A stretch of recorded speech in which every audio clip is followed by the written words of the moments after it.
আসসালামু আলাইকুম সুপ্রিয় দর্শক কৃষি ভাইরা। আজ আমাদের ভুট্টা জমিতে প্রথম বীজ দেব ভুট্টা খেতে।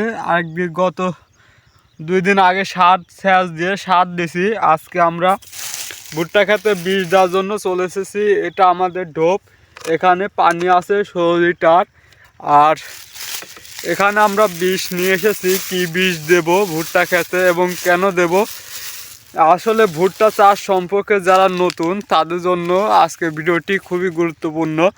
কারণ আমরা যদি সঠিক পরিচর্যা না করতে পারি ভুট্টা খেতে, তাহলে কিন্তু আমরা ভালো ফলন পাবো না। আর ভালো ফলন পেতে হলে অবশ্যই ভুট্টা গাছ লাগানো থেকেই শুরু করতে হবে, তার ভালো পরিচর্যা, সঠিক সময় সঠিক পরিচর্যা। তো আমরা একটি ভিডিও ইতিমধ্যে ইউটিউবে দেওয়া আছে। আমাদের 2টা ভিডিও কিন্তু ইউটিউবে আপলোড করা আছে। এক, বিনা চাষে কিভাবে ভুট্টা চাষ করতে হবে তার মাপ, এবং কিভাবে আমরা ভুট্টাগুলা বিনা চাষে লাগাইছি A to Z আমাদের ইউটিউব চ্যানেলে দেওয়া আছে। এবং আমরা যে প্রথমবার সেচ দিয়ে তারপরে কি পরিমাণ সার দিছি, কি সার দিছি এ বিষয় নিয়েও একটি ভিডিও ইউটিউবে দেওয়া আছে।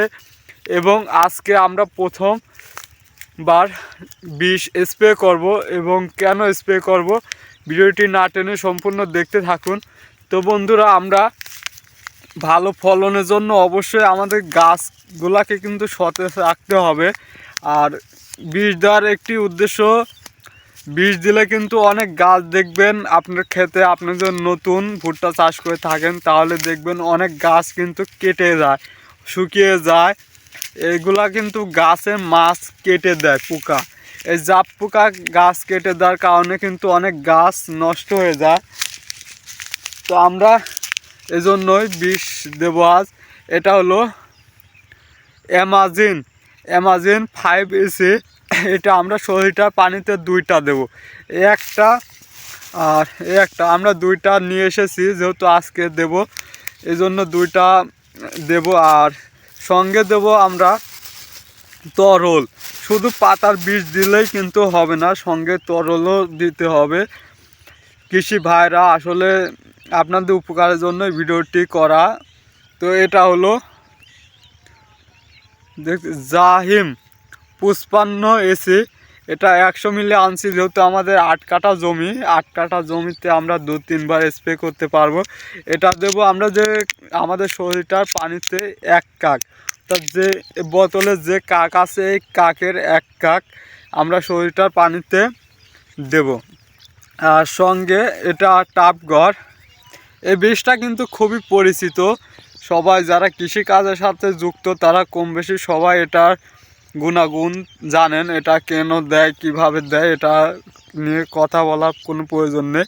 তারপর যারা নতুন কৃষির সঙ্গে যুক্ত হয়েছেন তাদের বলবো, আপনি ভুট্টা খেতে যখনই বীজ দিবেন তখনই এই টাপঘর বীজটি অবশ্যই দিবেন। এটার কিন্তু সেরকম বেশি দাম না, অল্প দাম। এটা যদি আমরা ভুট্টা খেতে স্প্রে করি তাহলে যে বিভিন্ন ধরনের গন্ধ থাকে, এটা কিন্তু খুবই গন্ধ, এই কারণে অনেক পোকা কিন্তু ভূত আক্রমণ করবে না, গাছ সতেজ থাকবে। দেখতে পাচ্ছেন আমাদের গাছগুলা কিন্তু মাশাআল্লাহ সতেজ।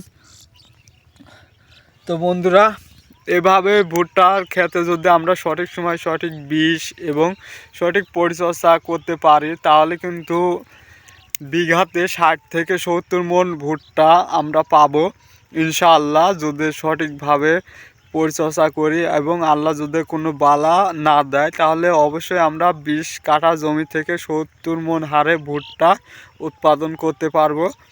তো এভাবে যারা 60 থেকে 70 মণ ভুট্টা প্রতি বিঘায় উৎপাদন করতে চান তারা অবশ্যই আমাদের চ্যানেলটি সাবস্ক্রাইব করে পাশে থাকবেন। আমরা ভুট্টা চাষ সম্পর্কে A to Z আপনাদের সঙ্গে শেয়ার করার চেষ্টা করব ইনশাআল্লাহ। আমরা আমাদের খেতে কখন কি দেব, কি বীজ দেব এবং তার গুণাগুণ নিয়ে বিস্তারিত আলোচনা করব। তো ভিডিওটি দেখার জন্য অনেক অনেক ধন্যবাদ। আজকের মতো ভিডিওটি এখানে শেষ করছি। আল্লাহ হাফেজ।